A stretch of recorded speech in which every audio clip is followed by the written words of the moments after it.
You and your family must take cover at once. Do not stay out of doors.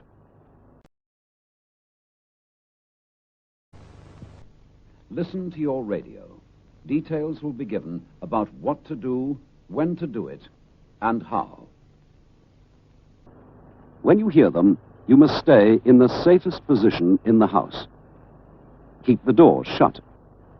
Do not go outside the house until you are told it is safe. It cannot be seen or felt. It has no smell. No place in the United Kingdom is safer than any other. The risk is as great in the countryside as in the towns. Nobody can tell where the safest place will be. So you are just as safe in your own home area as anywhere else. In fact, you are far better off at home because it is the place you know and where you are known. So, stay where you are. If you leave your home, your local authority may take it over for homeless families. And if you move, the authorities in the new place will not help you with food, accommodation, or other essentials. You are better off in your own home. Make your home and family as safe as possible. You can fall ill or die. So you must keep away until it is safe. And this may mean staying in your fallout room for up to 14 days. Cleanliness is essential to prevent sickness. And here are a few simple rules to help you. Wipe your hands with toilet paper soaked in a little mild disinfectant. Throw the paper into the container and put the lid on. Keep an eye on small children and see that they do the same as you to keep clean. Keep your hands as clean as possible. Wear rubber gloves for dirty work. Try to avoid touching food with your hands as much as possible. Keep your knives and forks, plates and cups, etc. clean. Prepare yourself for this now by storing all the things you need. Tin food or other foods that don't go off quickly and that can be eaten cold. Keep your food reserves in your fallout room. Remember to keep them well covered to protect them. There might be dust on the packaging. Take care this does not get into the food. So wipe the tins, packets, and bottles.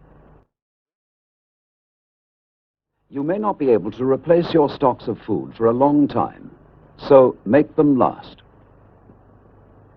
Most of the time, you'll be resting in your fallout room, and you won't need to consume much food. Eat the smallest amount you can get by with, and plan meals carefully so that there is no waste. And remember, keep your food covered. Wrap open tins and loose foods. Prepare small amounts at a time. You may not be able to replace your stocks for a long time, so ration food carefully. Here is a list of the most important things you will need. Drinking water. For each person, you should have stored at least 2 pints for each day.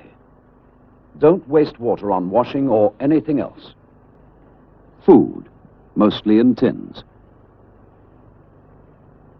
Portable radio and spare batteries. Tin opener, bottle opener, some cutlery and crockery.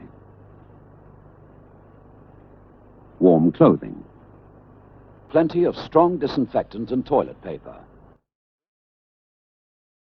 Living in your fallout room much more comfortable. Bedding, sleeping bags. Portable stove and fuel, saucepans for boiling water and cooking. Torches with spare bulbs and batteries, candles, matches. Table and chairs. Toilet articles, soap, toilet rolls. Change of clothing. First aid kit, household medicines and prescribed medicines. box of dry sand, cloths or tissues for wiping plates and utensils, notebook and pencil for messages, brushes, shovel and cleaning materials, rubber or plastic gloves, toys for children, books and magazines to pass the time, clock and calendar. If anyone dies while you are kept in your fallout room, move the body to another room in the house. Wear rubber gloves. Label the body with name and address, and cover it as tightly as possible in polythene, paper, sheets, or blankets. Tie a second card to the covering. The radio will advise you what to do about taking the body away for burial. Wipe your hands with toilet paper soaked in a little mild disinfectant. Throw the paper into the container and put the lid on. If, however, you have had a body in the house for more than 5 days, and if it is safe to go outside, then you should bury the body for the time being in a trench or cover it with earth and mark the spot of the burial. Food scraps, empty tins and other rubbish should be wrapped up tightly in newspapers and put in a separate dustbin. Keep the lid on. If you have got only one dustbin, use that for toilet waste only. Put all other rubbish separate in plastic bags or paper until you can take it outside the house.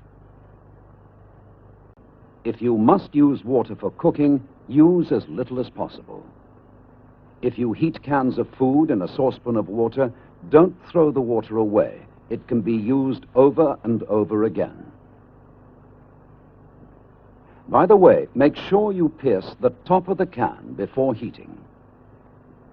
Dip your dirty knives and forks into the pan while the water is still hot. Water is life. Save it.